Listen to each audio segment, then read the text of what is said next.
Estamos começando mais um programa Luz para os Meus Passos. É uma alegria imensa ter aqui você conosco pela TV Canção Nova, pelo meu canal do YouTube, Frei Gilson Barra São do Monte, pelo canal do YouTube de Dom José Francisco Falcão. Um programa onde meditamos, estudamos a Palavra de Deus, de forma especial o Antigo Testamento. Gente, nós começamos há pouco tempo uma série que vai ser maravilhosa sobre as prefigurações de Cristo no Antigo Testamento. Já fizemos programas anteriores sobre isto e nós vamos continuar. Deixa eu te falar uma coisa importante. É muito bom ter você aqui. Pegue a sua Bíblia. Se você tem o catecismo, pegue o catecismo da Igreja Católica e nós vamos continuar este estudo. As prefigurações de Cristo no Antigo Testamento. Eu vou reler para você um parágrafo do Catecismo da Igreja Católica 129, que foi maravilhoso. O Antigo Testamento, os cristãos leem, pois, o Antigo Testamento à luz de Cristo morto e ressuscitado. E olha que bonito isso aqui também. O Novo Testamento está oculto no Antigo, enquanto o Antigo é desvendado no Novo. O Novo está oculto no Antigo e o Antigo está patente no Novo.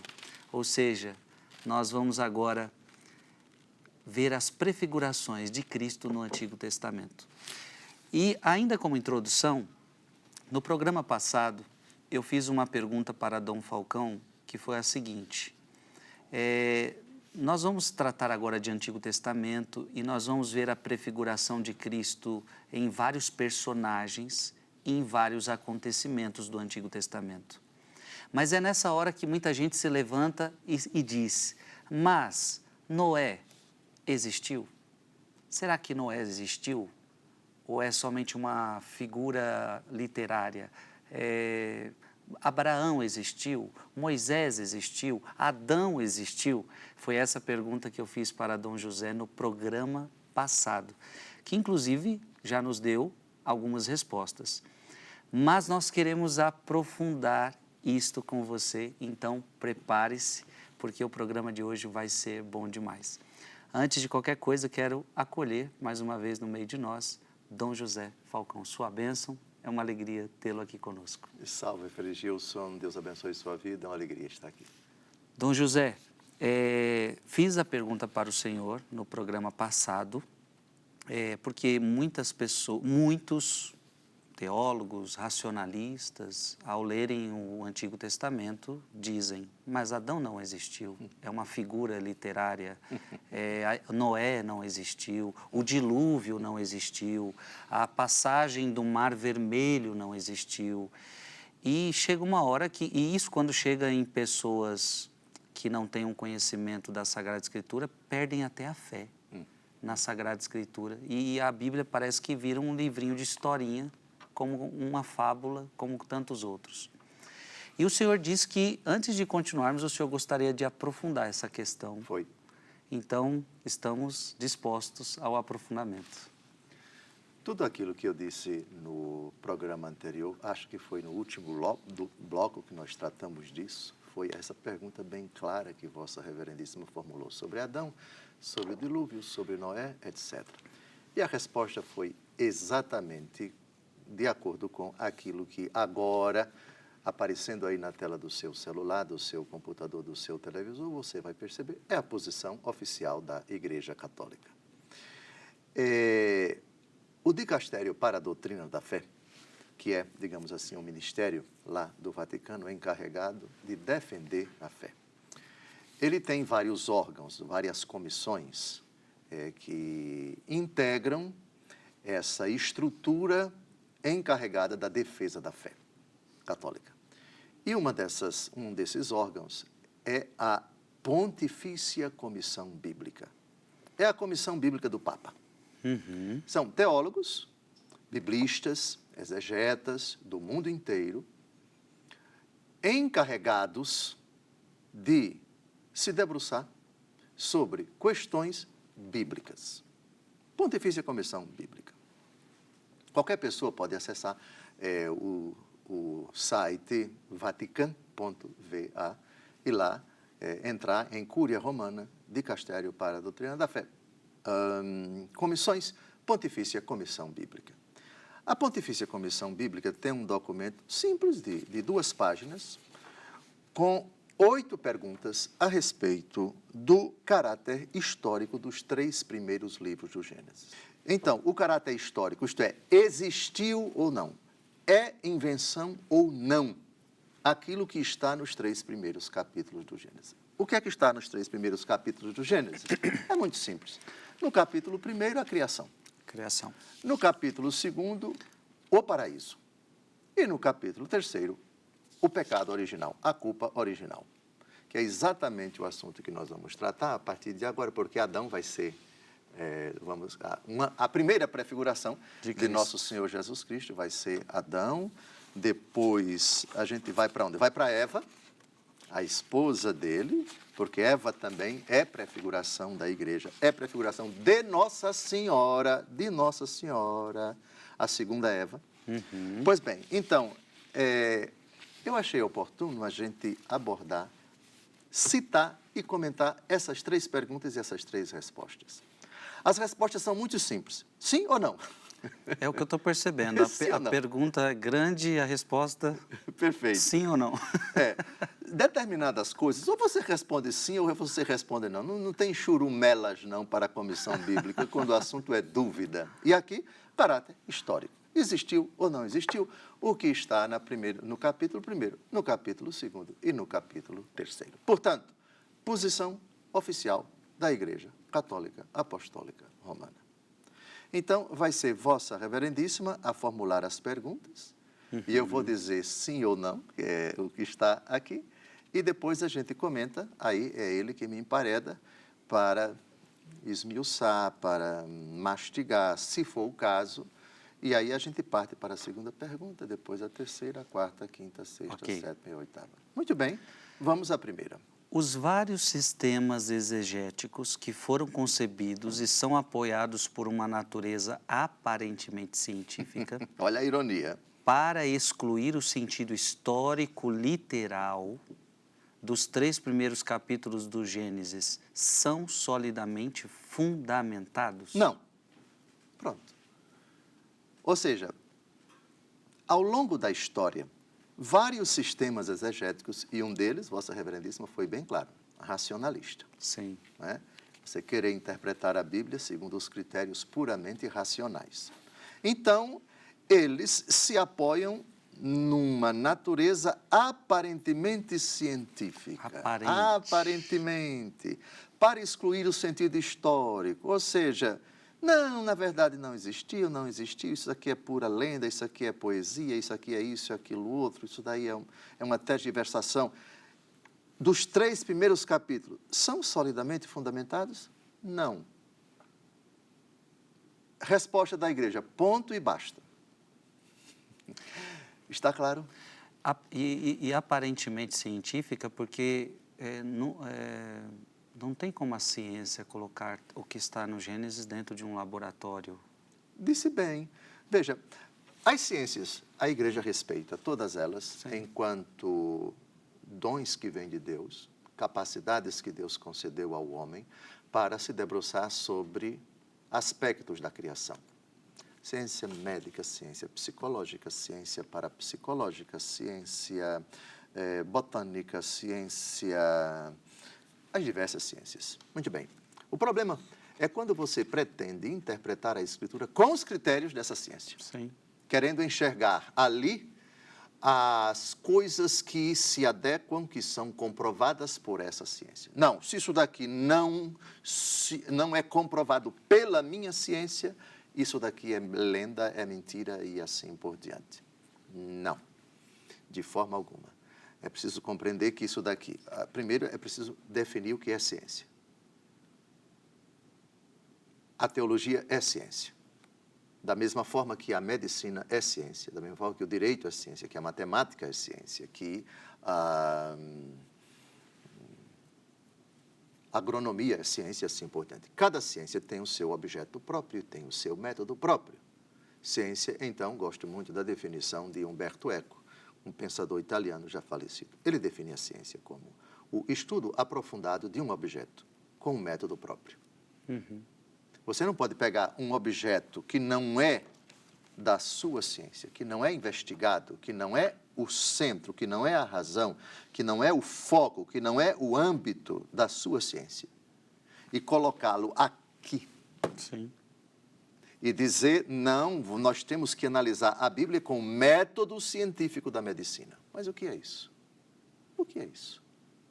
Isso não é correto. Portanto, a Bíblia não é um compêndio de medicina, não é um compêndio de genética, não é um compêndio de botânica, não é um compêndio de antropologia humana, não é...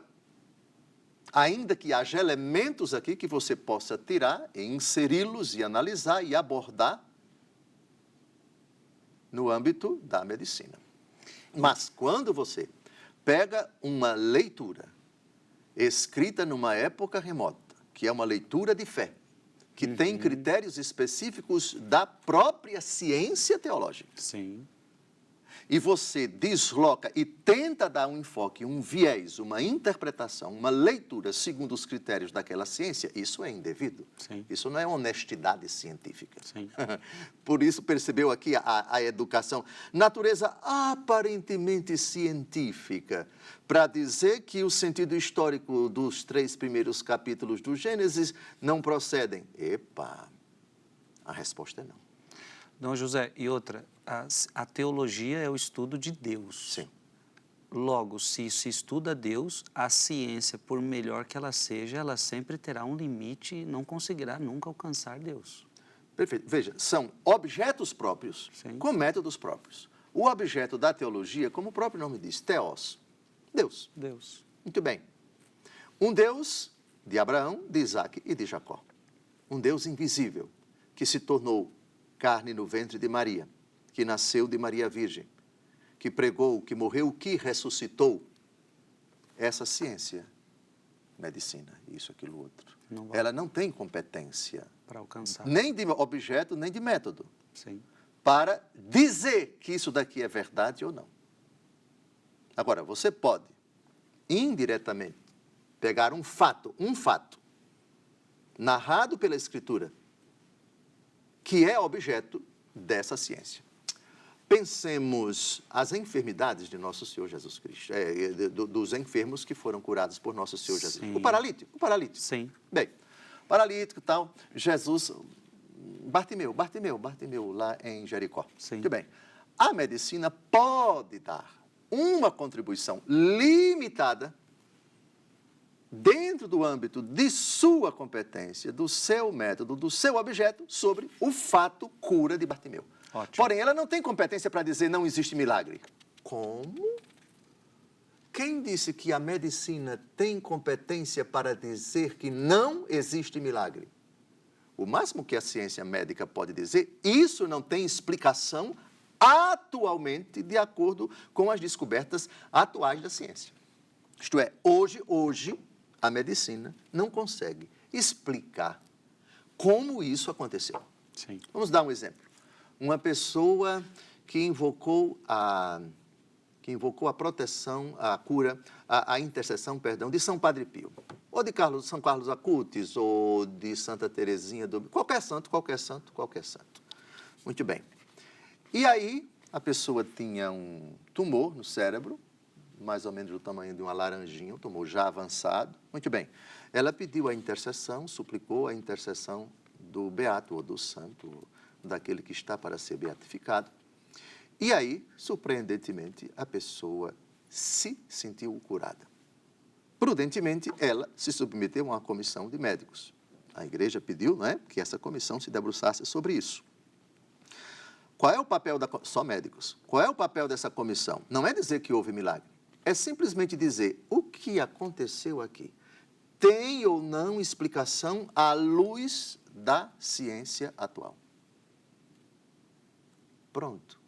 A igreja não quer que os médicos que se debruçam sobre a análise de um suposto milagre e emita o seu laudo, A igreja não exige, para reconhecer que existe um milagre, que os médicos digam que é milagre. Não é papel da medicina dizer que existe milagre. O papel da medicina é dizer, isso não tem explicação à luz da ciência. Ele não fez quimioterapia, ele não fez fisioterapia, ele não fez nenhuma intervenção. O cérebro dele não foi aberto. Está aqui constatado que ele não tomou nenhum remédio, etc. Nós não conseguimos explicar isso. Sim. Muito bem, coloque isso num laudo. Para a igreja, foi um milagre. Sim. Portanto, é impossível que um milagre reconhecido pela Igreja Católica seja desmascarado, ou seja, enfim, dito como um embuste, etc. A Igreja tem consigo um laudo. Aqui, médicos. E a Igreja não exige que esses médicos acreditem em Deus, não. Sim, isso portanto, é o bonito. A ciência vai se debruçar sobre o fato. O fato. Ele, 15 dias, fez aqui a radiografia, o encefalograma dele, lá, sei lá como é o nome, e há 15 dias, está aqui o tumor, está aqui. 15 dias depois, o tumor desapareceu. Epa! Qual é a explicação? Tomou remédio? Vamos fazer exame de sangue para ver se tem aqui alguma substância que ele tomou. E como é que se explica que um tumor de 15 centímetros de diâmetro, sei lá, 15 dias está aqui o laudo, e 15 dias depois desapareceu? Não, nós não temos explicação. 15 dias? 15 dias? Não abriram o corpo dele, etc. O papel da ciência não é dizer, houve milagre. Não, sim, milagre não, no sentido bíblico, não é competência da medicina. A medicina é competente apenas para dizer, tem explicação científica ou não tem explicação científica. Claro. Entendeu o rigor da igreja? Não, a igreja é extremamente rigorosa quanto a isso. Sim. Bem, então, voltando aqui, mas saiu um pouco, entrou na medicina, mas qualquer outra ciência que não é a ciência enquanto tal, a ciência não, qualquer ciência, reconhecidamente ciência, a gente respeita. O problema é o que certas pessoas supostamente científicas ou querendo dar um caráter científico tentam olhar para o texto sagrado como se fosse um manualzinho de baboseiras, ou então, se isso daqui não se adequa de acordo com a nossa ciência, isso aqui tudo é mentira, é mito. Aí não, aí é desonestidade científica, não tem para onde correr. Mas a ciência verdadeira não tem culpa, não tem culpa. E andam juntas, fé e ciência andam juntas. Né? Lembrando sempre também que a teologia é ciência, exato, como todas as outras. Exato. Resumindo, Dom Falcão, então, a aparente ciência, então, olha o fato de Adão. Como é possível Adão vir do barro da terra? Esse assunto do barro vamos tratar daqui a pouco. Vai chegar vamos aqui. Chegar, fique tranquilo, vamos chegar. A questão do barro, a questão de Deus descansando, a questão de Deus caminhando os passos no jardim, ouvir teus passos, etc. Toda essa questão a gente vai tratar nas próximas perguntas. Ótimo. Portanto, qual é a essência da primeira pergunta? Esses sistemas exegéticos que dizem que os 3 primeiros capítulos do Gênesis não foram históricos, têm fundamentação? Não tem fundamentação. Pronto. Sim. Portanto, são relatos históricos. Pronto. Certo. Abate. Segunda pergunta. Apesar do caráter histórico e do gênero do livro do Gênesis, da conexão especial dos 3 primeiros capítulos entre si e com os capítulos seguintes, do testemunho múltiplo das Escrituras, tanto do Antigo quanto do Novo Testamento, do pensamento quase unânime dos padres e da opinião tradicional, transmitida pelo povo de Israel e sempre mantida pela Igreja, pode-se ensinar que esses 3 primeiros capítulos do Gênesis não contêm narrativas de eventos que realmente aconteceram, isto é, correspondentes à realidade objetiva e à verdade histórica, mas contém fábulas tiradas das mitologias e cosmogonias dos povos antigos e adaptadas pelo autor sagrado à doutrina monoteísta, eliminando todo o erro politeísta ou alegorias e símbolos sem qualquer fundamento na realidade objetiva, propostos na forma de história para inculcar verdades religiosas e filosóficas ou, finalmente, lendas em parte históricas e em parte fictícias, compostas livremente para a instrução e edificação dos espíritos? Não para ambas as partes. Portanto, os eventos dos 3 primeiros capítulos do Gênesis são narrativas que realmente aconteceram. Não é lícito a um católico dizer que não. Realmente aconteceram. Posição oficial da Igreja Católica. Depois, não, na verdade, foram cosmogonias, foram ideias, foram narrativas mitológicas de outras religiões, de outras concepções de outros povos, e fizeram uma adaptaçãozinha aqui, ali, acolá. Não também. Pronto. A igreja é ótima, é ponto e basta. Não para ambas as partes. Portanto, o livro do Gênesis tem fundamento na realidade objetiva. E a finalidade do livro do Gênesis é descrever, nos 3 primeiros capítulos, realidades objetivas com um intuito de fé. O que não significa dizer que é invenção. Realmente aconteceram. Muito bom. Terceira? Terceira. Pode-se, em particular, questionar o sentido histórico-literal nos capítulos que tratam de fatos que tocam os fundamentos da religião cristã, tais como, entre outros, a criação de todas as coisas por Deus no início dos tempos, a criação particular do homem, a formação da primeira mulher a partir do primeiro homem, a unidade da raça humana, a felicidade original dos progenitores no estado de justiça, integridade e mortalidade, a ordem dada por Deus ao homem para testar sua obediência, a transgressão da ordem divina por instigação do diabo disfarçado de serpente, a perda dos ancestrais daquele estado primitivo de inocência e a promessa de um futuro redentor? Não se pode questionar o sentido histórico literal. Essas são, nessa pergunta, os temas principais dos 3 capítulos do Gênesis. Daqui a pouco a gente vai falar da linguagem que você pode interpretar, não no sentido literal, como Deus descansou. Isso aqui é uma outra questão de uma pergunta aqui mais para frente. São 8 perguntas, já estamos na terceira pergunta. Então, não se pode questionar o sentido histórico literal desses 3 capítulos. Neles estão os fundamentos da religião cristã, os temas principais para nós. De onde veio o homem, quem o criou, como ele foi criado, a prova... A mulher veio do homem. Sim, homem e mulher, sim. A prova a que ambos foram submetidos, quem foi que provou, o pecado em que consistiu, as consequências do pecado, são os temas fundamentais da criação, os temas fundamentais da teologia fundamental, os temas principais da história da salvação e assim por diante. Não se pode questionar o sentido histórico literal. É isso que eu ia perguntar para o senhor agora. Então, eu, como católico, posso afirmar que os 3 primeiros capítulos do Gênesis, que é o que nós estamos vendo aqui, tem um caráter histórico literal. Sentido histórico literal. Literal. Literal. A mensagem como um todo. A mensagem como um Sim. todo. Pois uma coisa é você usar a mensagem como um todo e, ao descrever a mensagem, você utilizar uma expressão que não pode ser interpretada ao pé da letra. Certo. Eu dou exemplo. Nosso Senhor.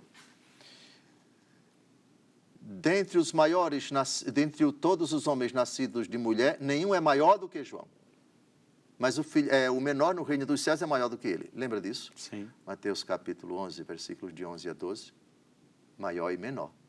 Aqui tem um sentido que não pode ser interpretado ao pé da letra. João é o maior dentre todos os nascidos de mulher. Não significa dizer que ele teve 15 metros de altura, não é, Frei Gilson? Uhum. Mas o menor no reino dos céus é maior do que ele. Menor não no sentido do tamanho de uma pichilinga, não é, Frei Gilson? Uhum. Então, veja, nós temos uma mensagem verdadeira, o sentido é literal, mas essa palavra aqui, pelo próprio contexto e pelo absurdo de interpretá-la ao pé da letra, essa palavra, ela tem uma conotação que não pode ser interpretada literalmente. Por exemplo, Deus criou o mundo em 6 dias, no 7º descansou. Eita, então Deus Todo-Poderoso teve uma ressaca, teve uma canseira, teve uma estafa e ficou hospedado lá no céu descansando. Ui, como eu cansei, como eu cansei. Mas isso não parece ridículo? Dizer que a narrativa do capítulo 1º do livro do Gênesis, Deus criou o mundo em 6 dias e no 7º descansou, que o descanso deve ser interpretado ao pé da letra. Não. Sentido literal, Deus criou. A criação é obra de Deus. 6 dias, etapas. A primeira etapa foi chamada de dia. Vamos tratar daqui a pouco o dia. É legítimo você interpretar esse dia como 1 bilhão de anos, como 100 milhões de anos, e o outro dia como outra quantidade de anos, ou de séculos, ou de milênios? Vamos tratar isso daqui a pouco. Mas a ideia da criação. A criação procedeu de Deus e ela transcorreu em etapas. Isso é o suficiente. Estamos chegando ao fim do nosso primeiro bloco. O programa de hoje começou quente, começou bom demais. É uma alegria ter você aqui conosco. É muito bom ouvir tudo isso e eu tenho certeza que essas ideias ainda elas continuam em nosso mundo e é importante eu e você sabermos o que a nossa igreja pensa sobre estas realidades. Então, um breve intervalo e a gente já retorna. Estamos de volta ao programa Luz para os Meus Passos. É muito bom ter você aqui conosco. Estamos estudando um documento maravilhoso da Pontifícia Comissão Bíblica sobre o caráter histórico dos 3 primeiros capítulos do Gênesis. Perguntas foram feitas a essa comissão e essa comissão então responde a essas perguntas. São perguntas interessantes, são perguntas que são feitas até os dias de hoje. E Dom José está nos ajudando a entender o porquê destas respostas da Pontifícia Comissão Bíblica. Já fiz 3 perguntas no bloco anterior e eu vou para a 4ª pergunta e fique atento porque vai tirar muitas dúvidas suas.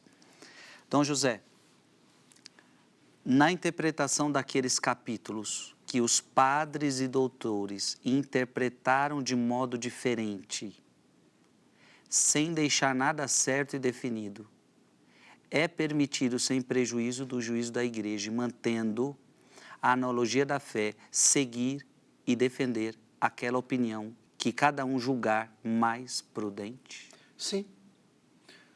Lembra que nós dedicamos aqui alguns programas sobre opiniões na Sagrada Escritura? Sim. Pronto. Eu insisti e citamos vários documentos aqui a respeito do seguinte: muitas coisas, a palavra de Deus, ela não é clara, ela não diz com todas as letras. Parece que a gente tratou aqui, por exemplo, da morte de São José. A Bíblia não descreve a morte de São José, então é lícito você defender que São José morreu com 75 anos de idade, com 80 anos de idade. É lícito, você está emitindo uma opinião. Emitir opiniões é permitido, desde que, como aqui, desde que você não fira um juízo da igreja sobre aquele assunto, se é que a igreja emitiu. Sem prejuízo do juízo da igreja. Sim, do juízo da igreja e a analogia da fé. Analogia da fé. As verdades, elas estão intrinsecamente ligadas uma com a outra, de sorte que uma evoca a outra, uma chama a outra, uma se conecta com a outra e assim por diante. Eclesiologia com mariologia, mariologia com pneumatologia, pneumatologia com sacramentos com o purgatório, purgatório com o juízo final com a encarnação, encarnação com o Antigo Testamento, etc. As verdades todas estão intrinsecamente. Lembra disso? Intrinsecamente ligadas. Lembro. Eis a importância da introdução ao Antigo Testamento. Dom José, mas essa pergunta ela é muito boa. Por quê? O senhor ama os padres da igreja. Sim. E nós temos usado muito eles aqui. É verdade. E a gente já viu que, primeiro, o senhor já nos ensinou uma coisa, que sobre eles não pesa a infalibilidade. Sim. Ou seja, os padres da igreja podem errar, não são infalíveis. É verdade. Mas é notório ver que a maioria deles, muito inspirados pelo Espírito Santo, na sua grande maioria, E também, muitas vezes, eles emitem determinadas opiniões sobre os textos e que é uma opinião diferente daquele outro padre. No que toca a um assunto que a igreja ainda não definiu. Exato. Porque não está claro e a igreja tão cedo não vai... Então, a igreja não emitiu um juízo. E não feriu a fé da igreja, nem feriu a própria Escritura. É lícito você emitir um parecer. Eu vou dar um exemplo. Vou dar um exemplo nos 3 primeiros capítulos do Gênesis. Os 3 primeiros capítulos do livro do Gênesis. Primeiro, o capítulo 1 e o capítulo 2, que fala da criação e do paraíso. O livro do Gênesis descreve o momento exato em que Deus criou os anjos? Não. Não. Mas nós sabemos que Deus criou os anjos. Porque já vamos enxergar a serpente, o anjo decaído. E vamos enxergar os serafins, que Deus Todo-Poderoso vai colocar na porta do paraíso para que Adão e Eva, a árvore da vida. Sim. Bom, pergunta. O assunto agora é, quando foi que Deus criou os anjos? Foi muito antes de Deus criar o homem? Deus criou os anjos antes do primeiro dia? Ou criou os anjos no 2º dia, ou os anjos no 3º dia, ou no 4º dia, ou no 5º dia, ou no 6º dia? A Bíblia define isso? Não. Então, você é livre para emitir uma opinião. Depois, o pecado dos anjos. Acho que nós já tratamos aqui quando tratamos do pecado original, não foi? Muito bem. Então, vimos a opinião de Santo Agostinho, vimos a opinião de Santo Tomás de Aquino, acho que vimos outros, né? É tanta coisa, é um material tão... Pois bem, então, em que consistiu o pecado dos anjos? A prova que foram submetidos. E depois, foi um pecado de orgulho, foi um pecado de inveja, nós tratamos tudo isso aqui. E aí, é lícito que você siga uma determinada opinião, se a igreja ainda não emitiu o seu juízo. Ou seja, você pode, aqui está escrito, defender aquela opinião que cada um julgar mais prudente. Desde que não contradiza, não traga prejuízo à igreja, desde que mantenha a analogia da fé. Perfeito. Né? Como aquele outro caso, que a gente dedicou vários programas, se Judas comungou, não comungou.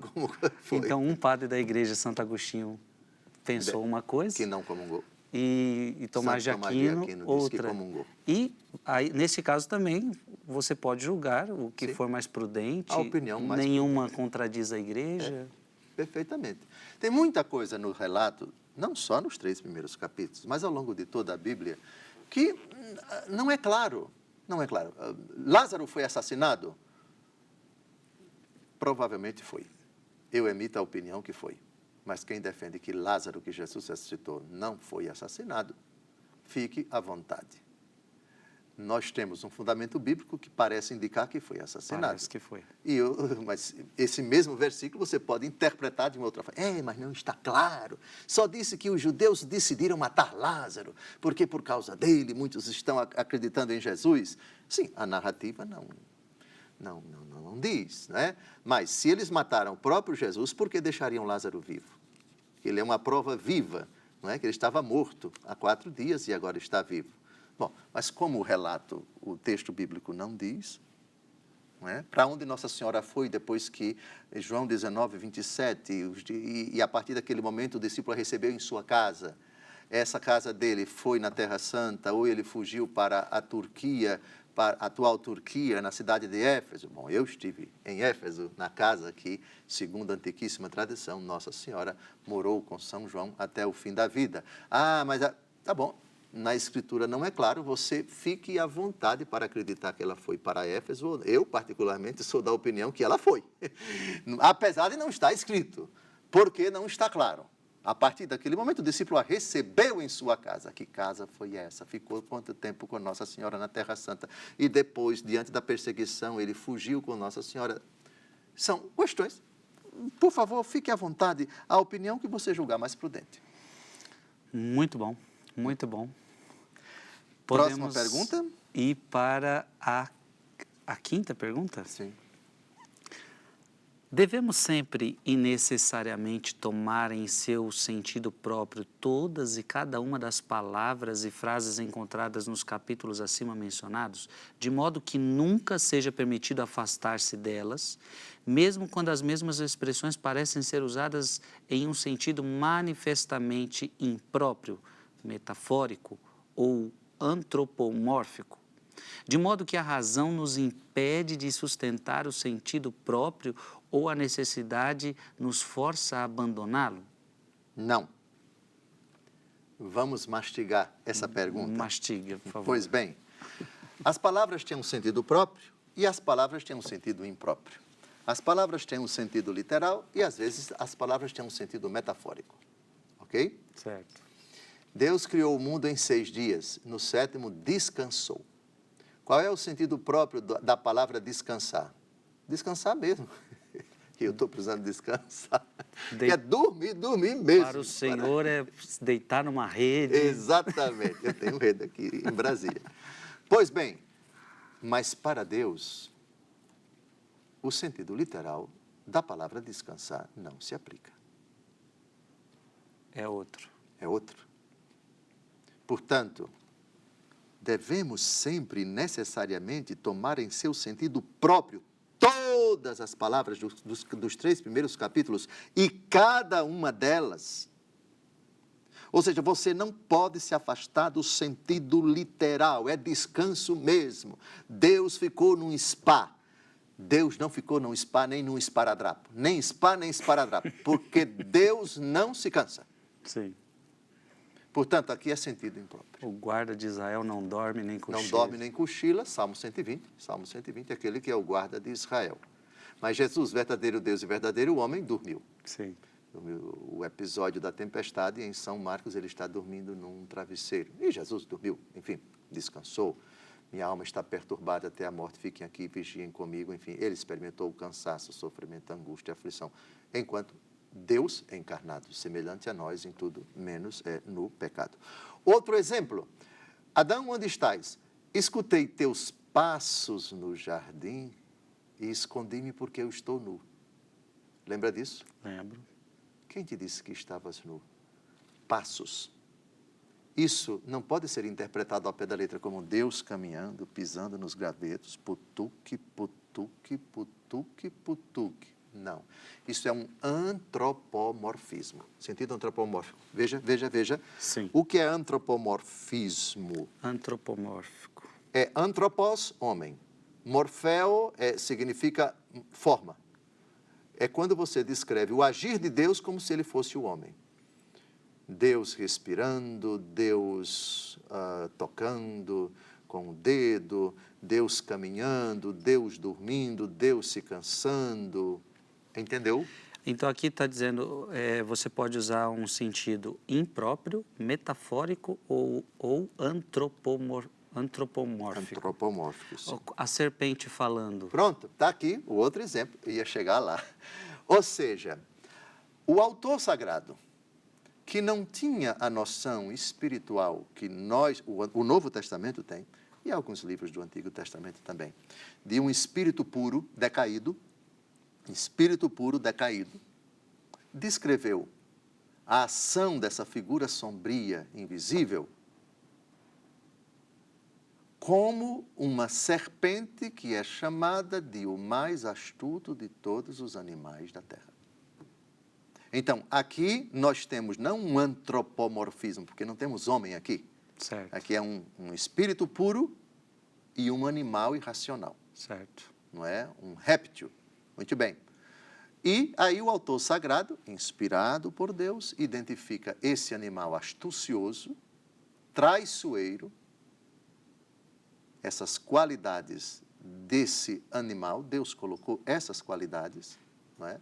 Um animal perigoso, um animal peçonhento, um animal venenoso, não é? Um ser venenoso, um ser peçonhento, e associa o agir de Satanás a essa figura. Então, aqui nós temos um sentido metafórico. Metafórico. Metafórico. E muito bonito o sentido usado, porque de fato é venenoso, é perigoso, é astuto, você não enxerga, você às vezes está numa árvore, Ele você não, fica à espreita. você não Sim. vê, ele pode te dar um Está bote. camuflado, está camuflado.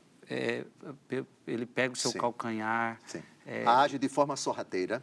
Tudo isso.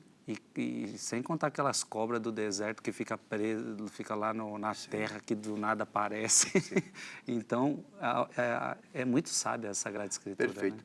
Se bem que, bom, no livro do Gênesis, a metáfora da serpente identifica-se com o demônio.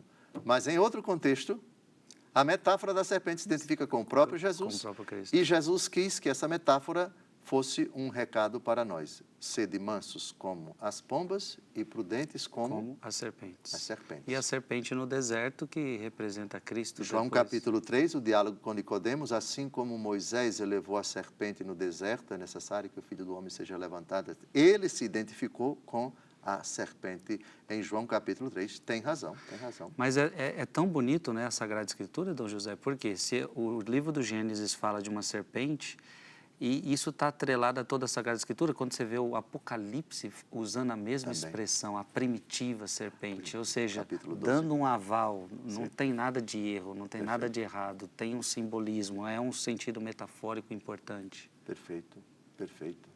Exatamente. São Pedro, na primeira aos Coríntios, na sua primeira carta, capítulo 5, faz isso com relação ao leão. Sim. O leão que ruge buscando a quem devorar. Sim. Então, aqui nós temos essa metáfora. A serpente associada com essa qualidade brutal, temida, perigosíssima do leão. Né?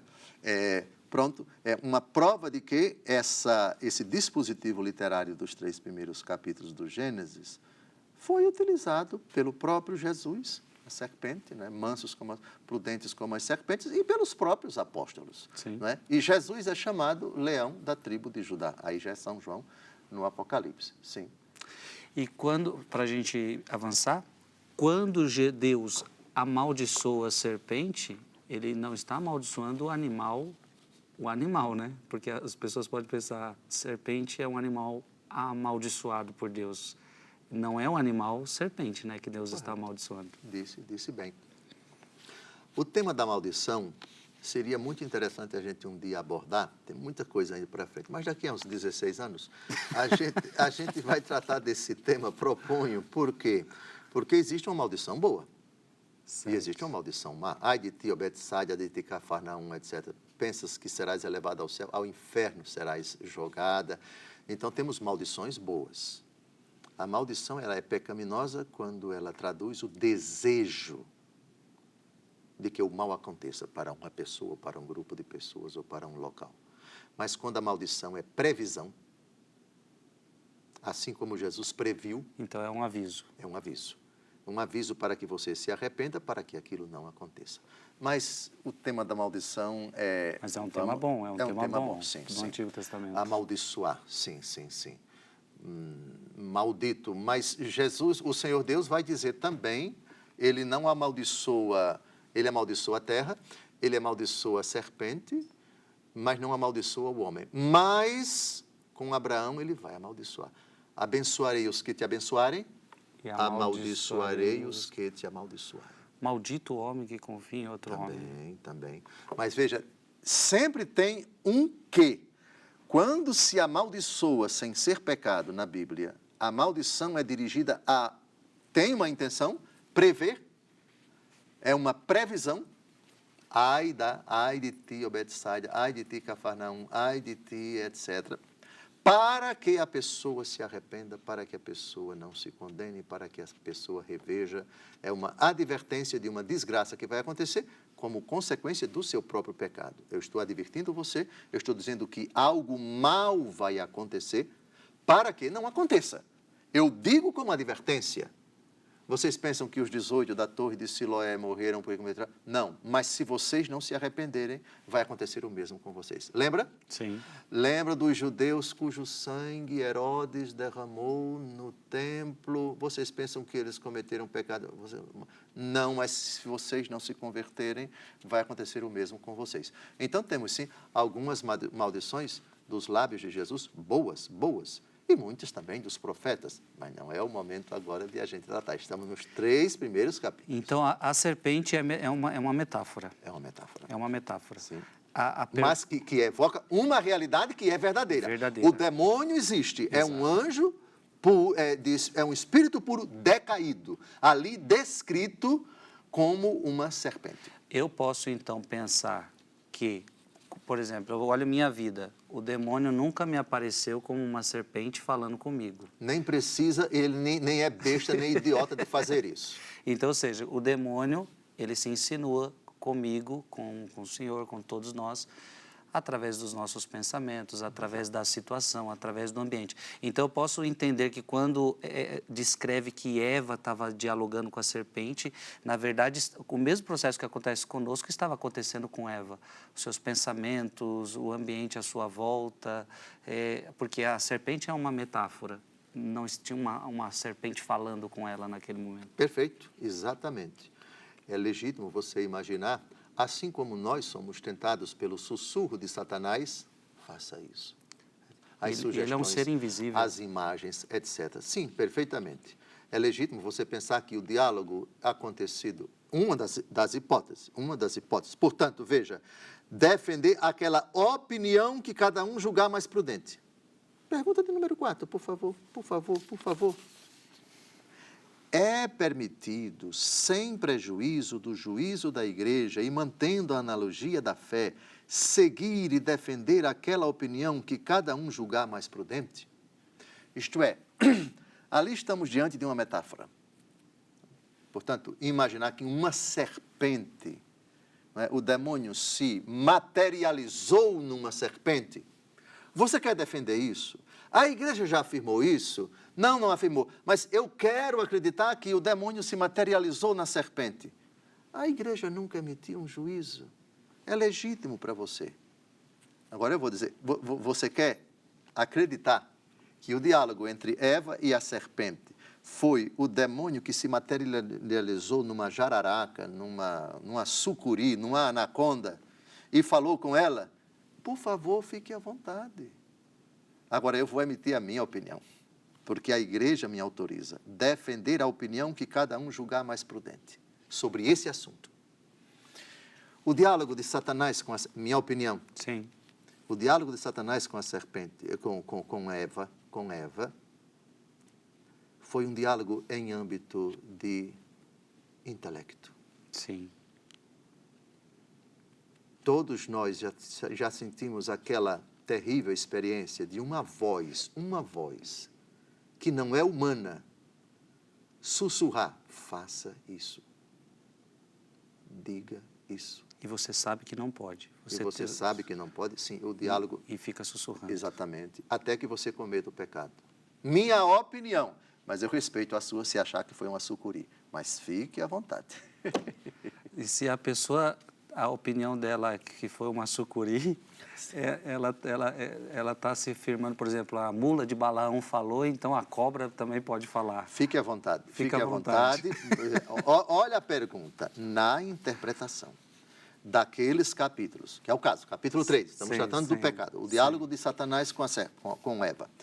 Naqueles capítulos que os padres e doutores interpretaram de modo diferente, sem deixar nada certo e definido. É permitido, sem prejuízo do juízo da igreja, que nunca se pronunciou sobre isso. No caso, se foi a serpente, se houve uma materialização ou se foi um diálogo em âmbito do intelecto, no ouvido, no coração, sugestão. E mantendo a analogia da fé, seguir e defender aquela opinião que cada um julgar mais prudente, sim. Fique à vontade, não vamos brigar. Você só não pode dizer que o demônio não existe. E que foi ele o autor, o instigador para Eva cometer o pecado. Isso você não pode, porque é verdade de fé, é dogma de fé que o demônio existe. Ali descrito, metaforicamente, com a figura da serpente. Exato. E nem achar que a coitada da cobra agora é um bicho, é o Satanás agora. Sim. Perfeito. Por causa da frase de Jesus, assim como o Filho do Homem, a serpente foi levantada no deserto, Jesus se identificou com ela e Jesus quer que nos identifiquemos com ela. Mas... É o contexto que vai dizer, no contexto do capítulo 3, a serpente aparece ali naquilo que ela tem de perigoso para o homem, de astucioso, aplicado para o mal. Ou seja, ela tem características que identificam qualidades perversas de Satanás. Sim. Jesus, no capítulo 3 de São João, pega as características positivas da serpente e diz para Nicodemos. E para nós, prudentes, astuciosos como as serpentes, no capítulo 10 de São Mateus. Ou seja, a serpente que é criatura minha, ela procede, eu quis a serpente, ela é minha obra. Sim. Ela tem algo bonito que vocês não podem esquecer. Olhem bem para ela, esqueçam no que toca aos defeitos associados ao demônio lá no capítulo 3. Sim, aqui é um outro contexto. Aqui é uma aplicação para a figura de Satanás. Mas ela tem algo de bom. Ela entrou na Arca de Noé também. Provavelmente sim. Bom, a palavra diz, Noé levou todos os animais. Se você entender no sentido bem amplo que os répteis são também animais, sim, você pode dizer que ele colocou serpente. Eu não me inclinaria por isso, né? Porque o texto fala animais. Vamos em um casal, né? O problema é você descobrir como é que Noé vai atrás de uma cobra macho e uma cobra fêmea. Chega. Não acredito nisso, não, pelo amor de Deus. Eu quero interpretar, respeito a sua opinião, mas aqui você está fazendo a voz, às vezes, do advogado do diabo.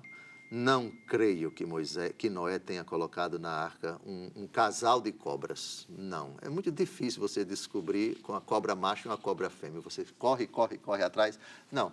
Eu acredito que são animais, eu diria, mamíferos, aves, talvez, no sentido mais amplo, mas cobra não. Mas é uma opinião minha, pelo amor de Deus, o texto não é claro, mas está terminando. Estamos acabando, de qualquer forma, Dom José, eu morro de medo de cobra. É dos bichos que mais, qualquer bicho, a cobra é o que eu mais tenho medo. Mas eu quero dizer que Vossa Reverendíssima, que mora em São Paulo, já esteve no Instituto Butantan? Já fui uma vez, morri de medo lá dentro. Mas é importante criar cobras. Por quê?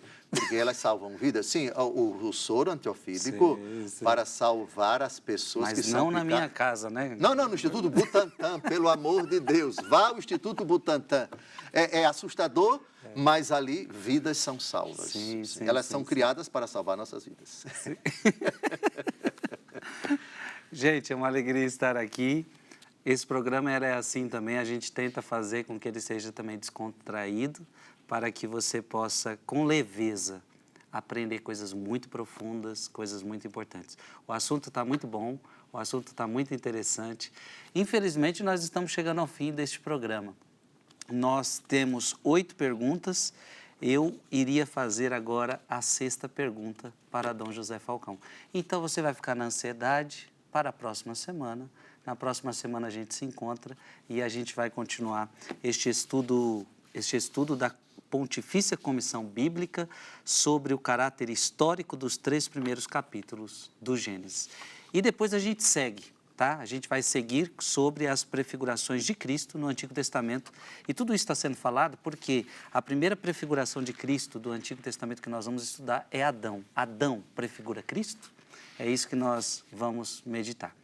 Até semana que vem, se Deus quiser, vamos pedir a bênção de Deus. Abençoe-vos Deus Todo-Poderoso, Pai e Filho e Espírito Santo. Amém. Amém.